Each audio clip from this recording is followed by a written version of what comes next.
Alrighty, welcome back to another video. It's been a while since I posted. I believe the last update I gave you guys was me talking about what my plans were with the Raptor.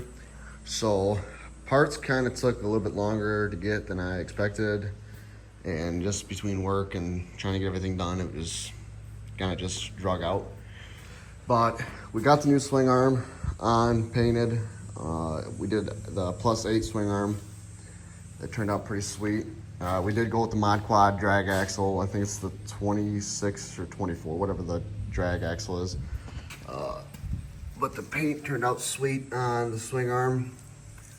The axle looks awesome on there, all aluminum. We ended up doing an aluminum sprocket on there. I don't know how long that's gonna last, but hopefully it lasts long, because it was not cheap at all. It was like 130 bucks, I think, for that sprocket. But past that, everything's back together, bolted down. My head gasket, I think, is still blown. I don't know. But we ended up putting a private drag strip in, 300 foot here, and we're going to have some people over this weekend and do some racing. So fortunately, I'm going to run it the way it is. I don't think it's going to hurt anything. It'll just be a one-day thing, so not too concerned. I put new radiator lines on too. I did some white ones, just kind of for aesthetics.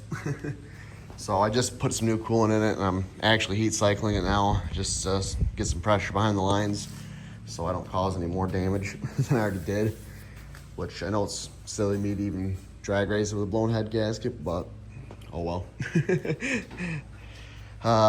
Past that, like I said, everything's back together. I gotta get some brake fluid. I don't have any brake fluid, so I gotta bleed the brakes for the rear caliper and get that all done. And then she's back together. She's ready to go. It looks awesome. I ended up selling my old swing arm to my cousin. He put it on his Raptor. But you can definitely tell the difference in the +8 and +6. It doesn't seem like a lot, but when they're next to each other, there's definitely a big difference.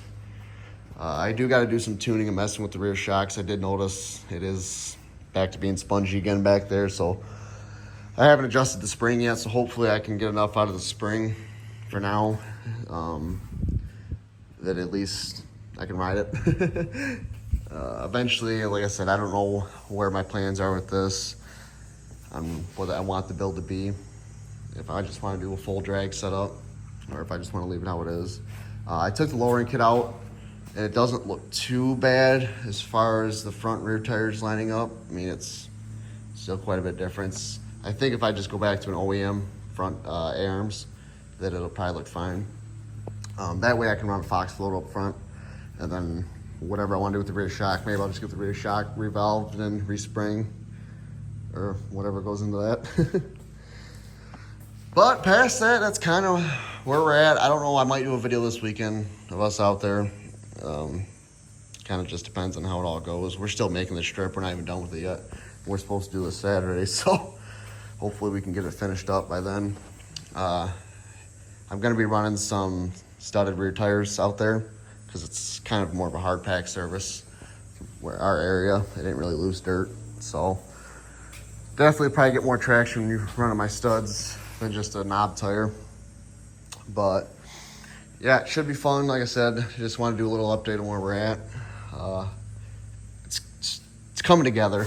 Actually, I did end up gutting a bunch of shit up here too. I took out the reverse switch and all the wire and cable and whatnot. All the headlight brackets I took off, remounted my coil wire here, and the DC power, whatever, the converter there. And then just cleaned up a bunch of the wiring up under there. I did delete the fan on this because I never really needed the fan on there to begin with running the E85. I can't even tell the last time my fans ever kicked on this, except when I overheated it in the dunes. And the head gasket blew because it wasn't heat cycled the coolant at all. But other than that, turned out pretty nice. Like I said, just little odds and ends. You know, I probably only lost a pound, 2 pounds, 3 pounds maybe at max. But I do know when we put this this new setup in the rear end though, the crazy amount of weight savings. I mean, when you pick the rear end up, it's like night and day difference on how much it weighs back here. Even the front end, you know, like after taking all that shit off and doing everything to it, And then me and my cousin were out here messing around, and we both picked the front and rear end up, and it was like effortless. Don't get me wrong. I mean, it's not on drag level yet for weight, but I mean, it's definitely, I would say 360, 370s, maybe. I mean, that could be way off. It could be more than that or less. I don't know. I'm just going off based on how it felt when we picked it up. But I also deleted my taillight and taillight cover. I remounted all my fucking fuse panel and all that under here. It tidied up nice. I'll show you under the seat real quick. If I can get my fingers under here. Now. Ended up deleting, like I said, all that. So I mounted my power commander on the ECU. Like I said, all the wires and stuff got zip tied up onto the frame, nice and hidden. So that turned out nice, cleaning things up a lot more. I got to do some tweaking to my launch control because it quit working on me, and I don't know if it's because I use this janky little wire for it. But I did notice on my coil, because where the wire was ran before, it was ran on the ignition coil, and it actually rubbed off the coating on the wire. So the bare wires were sitting on this. So I don't know if that was giving interference or not. I don't even know if that could do that. But I know for like when I had my Vapor Trail Tech for the RPMs, we just wrapped a wire around this and it read the RPMs. So I don't know if that was causing interference for the power commander or not. So I rerouted the wire. I haven't even tried it to see if it fixed it, but we'll see. And then I re-put the wire into the power commander a little bit tighter to see if that fixes anything. So, but yeah, that's about where we're at right now.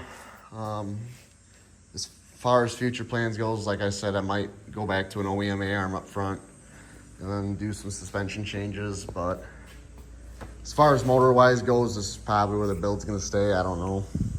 Maybe down the road I'll try doing something different, but I have been tossing up the air of throwing a bottle on it, but we'll see. I was gonna do it. I had an impulsive decision to do it, but everything was on back order, so I just kind of was like, whatever. Maybe it wasn't meant to be. So yeah, that's kind of where we're at right now. Like I said, as far as power-wise goes, I'm just starting to cut weight off it, the machine, make it lighter, help free up some rotating mass. But hope you guys are enjoying the content still. I'll give you a different angle of the quad.